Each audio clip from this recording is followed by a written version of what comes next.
Hello students, welcome to the class. और ecology unit में बहुत सारे टॉपिक्स हम कवर कर चुके हैं। इकोसिस्टम आज से स्टार्ट करेंगे।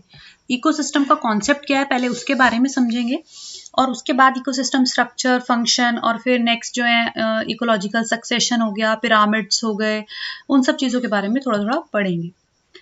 सो इकोसिस्टम बेसिक हम पढ़ लेते हैं आज की। इकोसिस्टम है क्या? इकोसिस्टम क्या होता है? जैसे हम इकोलॉजी के बारे में पढ़ते हैं। अब इकोलॉजी का बेसिक कॉन्सेप्ट मैं ऑलरेडी इकोलॉजी के फर्स्ट लेक्चर में एक्सप्लेन कर चुकी हूँ। आपने नहीं देखा है तो आप जाकर विजिट करिए चैनल पर और फर्स्ट वीडियो इकोलॉजी के जो प्लेलिस्ट में है आप देख लीजिएगा। तो इकोलॉजी में जो सबसे बेसिक आप कहेंगे स्ट्रक्चरल और फंक्शनल यूनिट जो है इकोलॉजी का जो बेसिक यूनिट है वो है इकोसिस्टम। इकोसिस्टम होता क्या है? यहाँ पर लिविंग ऑर्गेनिजम्स आपस में इंटरैक्ट करते हैं और अपने इन्वायरमेंट के साथ इंटरैक्ट करते हैं तो फिर बनता है इकोसिस्टम।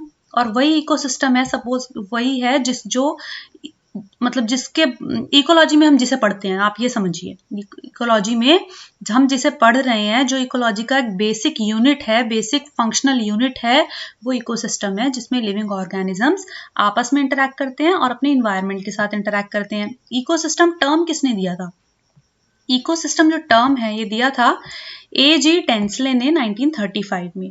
टेंसले ने कैसे इसको डिफाइन किया था इकोसिस्टम को? देखिए, उन्होंने बोला था कि इकोसिस्टम जो है it is the sum total है जितने इंटरैक्शंस हो रहे हैं लिविंग और नॉन लिविंग कंपोनेंट्स में। लिविंग कंपोनेंट्स मतलब जो बायोटिक कंपोनेंट्स होते हैं, नॉन लिविंग मतलब जो एबायोटिक कंपोनेंट्स होते हैं।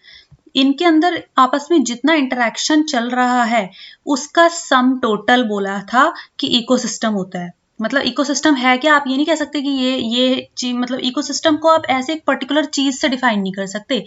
पूरे आप देखो नेचर में जहां पे भी एक living organism non living component के साथ इंटरैक्ट कर रहा है या फिर लिविंग के साथ ही कर रहा है, जैसे हम ह्यूमंस ही हैं तो ह्यूमन का ह्यूमन से इंटरैक्शन मतलब लिविंग ऑर्गेनिजम्स का आपस में इंटरैक्शन और साथ ही साथ अपने सराउंडिंग इन्वायरमेंट से के साथ इंटरैक्शन, वो बनाता है इकोसिस्टम। आगे हम पढ़ेंगे बहुत सारी चीजें हैं जिनको हम कह सकते हैं कि वो इकोसिस्टम है अपने आप में एक, है ना। अभी हम एग्जाम्पल्स में देखेंगे।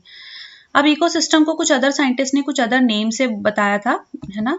सी मोबियस आए थे, उन्होंने इसको बायोसिनोसिस बोला था। फॉब्स आए थे, उन्होंने माइक्रोकॉस्म बोला था। सुकचेव आए थे, उन्होंने जियोबायोसिनोसिस बोला था। और फ्रेडरिच आए थे जिन्होंने होलोसिन बोला था। अब ये आपकी इच्छा है, आप ये वाले टर्म्स याद करना चाहें या देखना चाहें तो ठीक है, नहीं तो नहीं। मेरे पास इंफॉर्मेशन थी तो मैंने यहाँ पर मेंशन कर दिया। इतना कोई बहुत ज्यादा इंपॉर्टेंट भी नहीं है ये टर्मिनोलॉजी। थोड़ा सा और यही बेसिक देखते हैं कि जहाँ पर सारे मतलब दूसरी लैंग्वेज में है, अगर आप ये वाली लैंग्वेज भी लिख सकते हैं कि इकोसिस्टम क्या है, जहाँ पे सारे के सारे लिविंग ऑर्गेनिजम्स, चाहे वो प्लांट्स हो, एनिमल्स हो, माइक्रो ऑर्गेनिजम्स हो, वो आपस में इंटरैक्ट करते हैं, अपने सराउंडिंग्स के साथ इंटरैक्ट करते हैं और एक नेचर में एक बैलेंस को मेंटेन करते हैं, जिसकी वजह से क्या बनता है, एक सेल्फ सस्टेनिंग या फिर आप ये कह सकते हो कि फंक्शनल यूनिट बन जाती है हमारी लिविंग वर्ल्ड की, और उसी को हम बोलते हैं इकोसिस्टम। कैसे बना ये? लिविंग और नॉन लिविंग के इंटरेक्शन से बना, सेल्फ सस्टेनिंग होता है, ठीक है। मतलब सेल्फ सस्टेनिंग मतलब इसको बाहर से किसी चीज की जरूरत नहीं होती, अपने आप में ही इतना इंटरेक्टिंग होता है कि हर चीज इसके अंदर अवेलेबल है। जैसे कि इकोसिस्टम है तो इसमें बायोटिक कंपोनेंट्स होंगे और जिसमें कि बायोटिक कंपोनेंट्स में सारे लिविंग ऑर्गेनिजम्स आते हैं, एबायोटिक में सारे के सारे फिजिकल फैक्टर्स आते हैं, जैसे कि temperature, rainfall, wind, soil, minerals. ये हम पढ़ चुके हैं। विंड, सॉइल, इनसे सॉइल है, वाटर है, टेम्परेचर है, इनके बारे में मैं डिटेल में पढ़ा चुकी हूँ ऑलरेडी। लेक्चर्स अपलोडेड है चैनल पे, आप देख लीजिएगा। अब आते हैं मेन बात पे। मेन बात ये है कि कितने टाइप के इकोसिस्टम होते हैं। देखो ब्रॉडली हम देखते हैं 2 कैटेगरीज हैं इकोसिस्टम की। टेरेस्ट्रियल इकोसिस्टम, टेरेस्ट्रियल आप सब जानते हैं, इसका मतलब है कि लैंड बेस्ड जो इकोसिस्टम होते हैं वो होते हैं टेरेस्ट्रियल। अब ये डिफरेंट टाइप के हैं। जैसे फॉरेस्ट है तो वो अपने आप में एक इकोसिस्टम है, ग्रासलैंड है वो अपने आप में एक इकोसिस्टम है, ऐसे टुंड्रा, डेजर्ट, ये सब चीजें अपने आप में इकोसिस्टम है। तो ये लेकिन लैंड पे है तो हम इसको बोलते हैं टेरेस्ट्रियल इकोसिस्टम में आती है ये। ऐसे ही होते हैं एक्वेटिक इकोसिस्टम जो कि हमारे वाटर बॉडीज में मिलते हैं। जैसे पॉन्ड है वो अपने आप में एक इकोसिस्टम है जहां पर लिविंग और नॉन लिविंग आपस में इंटरैक्ट कर रहे हैं। फिजिकल फैक्टर्स मतलब बायोटिक और एबायोटिक कंपोनेंट्स अपने आप में इंटरैक्ट कर रहे हैं। लेक हो गया, वेटलैंड, सी, एस्चुरीज और भी बहुत सारी चीजें, तो ये सब एक्वेटिक इकोसिस्टम के पार्ट हैं। अब एक्वेटिक इकोसिस्टम को हम फर्दर आप बोल सकते हो फ्रेश वाटर इकोसिस्टम और मेरीन। इसको हम डिटेल में पढ़ेंगे कि कैसे फ्रेश वाटर है और कैसे वो मेरीन है। वैसे तो आपको समझ में आ ही रहा होगा। रनिंग वाटर जो होता है जैसे वो होता है फ्रेश वाटर, तो उसमें जो आते हैं वो होंगे फ्रेश वाटर इकोसिस्टम, और जो सॉल्ट वाटर होता है ओशियंस वगैरह का, तो वो होते हैं मेरीन इकोसिस्टम। ह्यूमन इंटरफेरेंस के हिसाब से भी इकोसिस्टम दो टाइप के हैं, एक होते हैं नेचुरल इकोसिस्टम। नेचुरल इकोसिस्टम वो होते हैं मतलब ऐसे इकोसिस्टम जो नेचर में डेवलप हो रहे हैं, नेचर में डेवलप हो रहे हैं बिना ह्यूमन के सपोर्ट के, ह्यूमन का कोई इंटरफेयर नहीं हो रहा है वहां पे, बिना ह्यूमन की सपोर्ट के वो नेचर में डेवलप हो रहे हैं, तो ऐसे इकोसिस्टम हो गए नेचुरल इकोसिस्टम। फॉरेस्ट है ना, मेरीन इकोसिस्टम। ये एंथ्रोपोजेनिक या फिर मैनमेड, मतलब नाम से ही पता लग रहा है कि मैनमेड है, मतलब ह्यूमन बीइंग ने उनको बनाया है, क्रिएट किया है और मेंटेन भी किया है, तो वो हो गए एंथ्रोपोजेनिक या फिर मैनमेड इकोसिस्टम। जैसे कि गार्डन है, तो गार्डन किसने बनाया, ह्यूमन बीइंग्स ने बनाया, उसको मेंटेन भी ह्यूमन कर रहा है, तो वो एक एंथ्रोपोजेनिक इकोसिस्टम है, मतलब मैन मेड है। ऐसे एग्रीकल्चर, खेती बाड़ी आप देखते हो तो वो कोई अपने आप नहीं हो रही है, कोई ह्यूमन है, लेबर है जो उसको मैन पावर है जो कर रही है, तो वो मैन मेड इकोसिस्टम है एग्रीकल्चर। एंथ्रोपोजेनिक इकोसिस्टम यानी कि मैनमेड के कुछ कैरेक्टरिस्टिक हैं, जैसे कि ये कोई सेल्फ रेगुलेटरी मैकेनिज्म इनमें नहीं होता, अगर कोई ह्यूमन बीइंग इसमें इंटरफेयर ना करे तो ऐसा नहीं है कि ये अपने आप हो जाएंगे, सेल्फ रेगुलेशन नहीं होगा, ह्यूमन के इंटरफेरेंस से ही ये इकोसिस्टम चलेंगे। लिटिल डाइवर्सिटी होगी, फूड चेन इनकी बहुत सिंपल होती है, प्रोडक्टिविटी इसमें ज्यादा होती है बल्कि, और जो है साइक्लिंग ऑफ न्यूट्रिएंट्स थोड़ा सा कम रहता है। अब इकोसिस्टम के कंपोनेंट्स हैं, जैसे कि इकोसिस्टम है तो टू कंपोनेंट्स होते हैं, एक एबायोटिक होता है, एक बायोटिक होता है। एबायोटिक में आते हैं क्लाइमेटिक फैक्टर्स, ठीक है, क्लाइमेटिक फैक्टर्स आते हैं, इडाफिक फैक्टर्स आते हैं, मतलब क्लाइमेटिक हो गया जिसमें ये सनलाइट हो गया, विंड और इन सब चीजों के बारे में बात करते हैं। इडाफिक फैक्टर्स हो गए आपके सॉइल वगैरह, टोपोग्राफिक मतलब ये माउंटेन्स एंड पीक्स, ये सब बारे में बात करते हैं। बायोटिक कंपोनेंट्स जो हो गए इसमें प्रोड्यूसर्स, कंज्यूमर्स और डीकम्पोजर्स आ गए। अब जो एबायोटिक है इनके बारे में ऑलरेडी हम डिटेल में काफी डिस्कस पहले कर चुके हैं, ठीक है। अब यहाँ पर जो हमने मेन पॉइंट्स पढ़े हैं उनको डिस्कस करते हैं। जैसे मैंने पढ़ाया कि टेरेस्ट्रियल इकोसिस्टम में फॉरेस्ट इकोसिस्टम आता है, तो फॉरेस्ट इकोसिस्टम क्या है इसके बारे में अगर आपको थोड़ा सा डिटेल में लिखना है तो आप लिख सकते हैं कि फॉरेस्ट इकोसिस्टम वो होता है जहाँ पे सेवरल प्लांट्स होते हैं, एनिमल्स होते हैं, माइक्रो ऑर्गेनिजम्स होते हैं, और ये आपस में कोऑर्डिनेशन करके रहते हैं विद द एबायोटिक फैक्टर, मतलब जो नॉन लिविंग कंपोनेंट्स, मतलब जो इन्वायरमेंट के फिजिकल फीचर्स हो गए समझ लो, physical factors.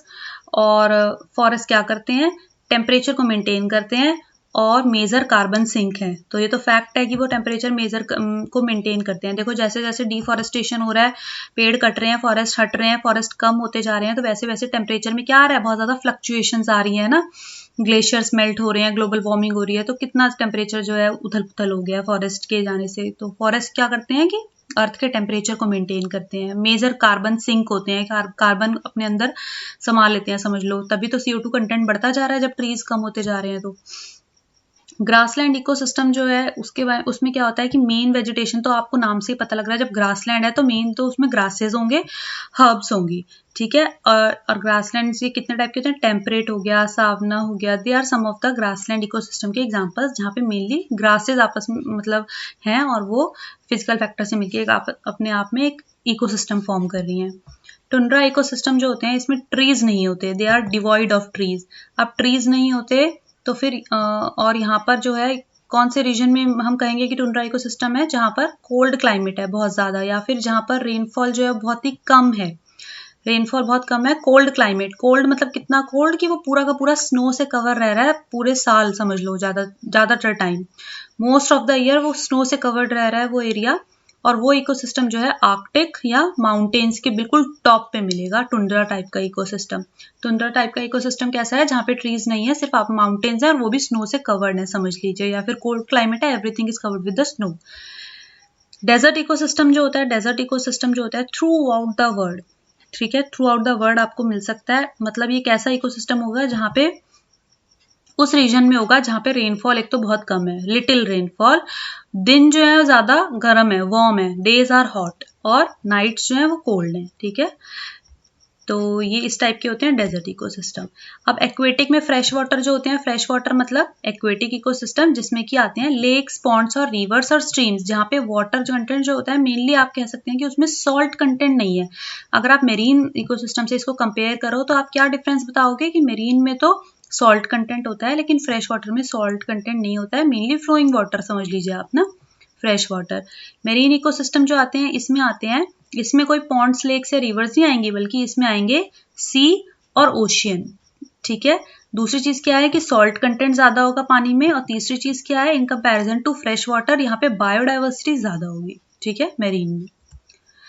So this was all about today's lecture. इसमें बेसिक कॉन्सेप्ट हमने इकोसिस्टम के बारे में पढ़ा कि इकोसिस्टम होता क्या है, किसने ये टर्म दिया, किस तरीके से आप इसको डिफाइन कर सकते हो, टेंसले ने कैसे इसको डिफाइन किया था, कितने टाइप्स के होते हैं, एक्वेटिक होता है, फ्रेश एक्वेटिक होता है, टेरेस्ट्रियल होता है। टेरेस्ट्रियल में फर्दर आपने पढ़ा कि इतने इतने टाइप्स के होते हैं, एक्वेटिक में फर्दर आपने पढ़ा कि इतने टाइप्स के होते हैं, कि फ्रेश वाटर कैसा है, मेरीन कैसा है ना। टेरेस्ट्रियल में भी डिटेल में पढ़ लिया कि फॉरेस्ट है, वो इतना ही आएगा, क्योंकि लॉन्ग क्वेश्चन आता है तो वो पूरा बेसिक कॉन्सेप्ट पे आएगा, या इकोसिस्टम को आप डिफाइन करो, एक्सप्लेन करो उसके बारे में, या उसके टाइप्स के बारे में।